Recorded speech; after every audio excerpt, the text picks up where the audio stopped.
భైరవం 30వ తారీఖున రిలీజ్ అవుతున్నటువంటి సందర్భంగా మిమ్మల్ని అందరినీ కలవడం నాకు చాలా సంతోషంగా ఉంది. అమ్మా ఆ పిజ్జాలు పట్టరా తొందరగా. Thank you so much, thank you. Yeah yeah అంటే మీ మాకప్పుడు మా సినిమా కంప్లీట్ అయిన ఫీలింగ్ వస్తుంది మీతో ఇంటర్వ్యూ చేస్తే. ఆల్మోస్ట్ నాకు ఇప్పుడు సినిమా అయిపోయిందండి. బా ఇప్పుడు సినిమా అయిపోయింది, సంపూర్ణంగా అయిపోయింది.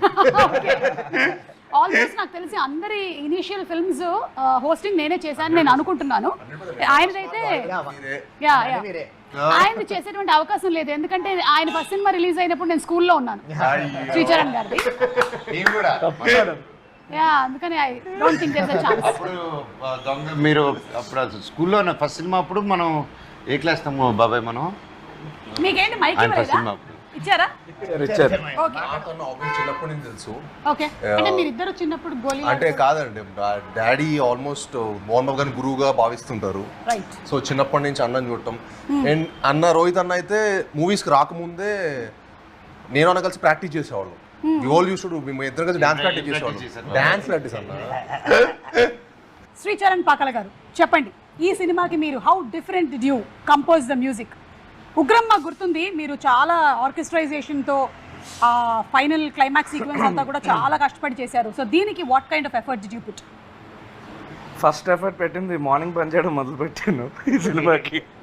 రాత్రిపూట పని చాలా హ్యాపీ. రాత్రిపూట పని చేయడం లేదు, కూడా నాన్న చూస్తున్నాడు. లేదా మాకు మిగతా సినిమా వర్క్స్ కూడా ఉంటాయి కదా, సో ఇంచుమించు అలా వెళ్తూనే ఉంటుంది మీటర్. కానీ one good thing about the movie అంటే ముగ్గురికి ఒకే మూవీలోని ఒకే ఫ్రేమ్లోని మ్యూజిక్ చేయడం అన్నది it was very very nice. And this is one of the heaviest films నేను చేసింది. హెవియెస్ట్ అంటే బడ్జెట్ బ్యాక్గ్రౌండ్ స్కోర్ పరంగా. బడ్జెట్ పరంగా కూడా కొంచెం గట్టిగానే అన్నిటికన్నా హెవియెస్ట్ దీనికి. బట్ బ్యాక్గ్రౌండ్ స్కోర్ చాలా చాలా హెవీగా చేశాను.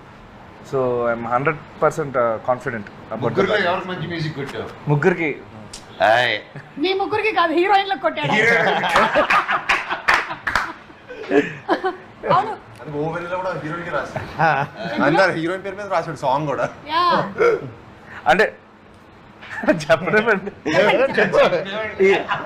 ఈ సినిమాలో స్పెషాలిటీ ఏంటంటే ముగ్గురికి 3 థీమ్ సాంగ్స్ ఉన్నాయి. సో అన్ని డిఫరెంట్ స్టైల్స్లో చేశాను. ఒక సాంగ్ నేను కూడా పాడాను. ఏది ఒకసారి మా కోసం ఒక లైన్ పాడి వినిపించండి. అలా ఇక్కడ పాడేది కాదు అది. అదేంటి పార్టీ అన్నాక పాటలు ఉండవా? పైగా మ్యూజిక్ డైరెక్టరే పాడితే కాపీరైట్ ఇష్యూ కూడా ఉండదు.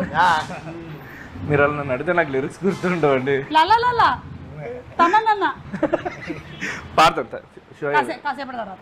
ఓకే, కమింగ్ అప్ లో శ్రీచరణ్ పాకాల గారి సాంగ్ మనం వినబోతున్నాం.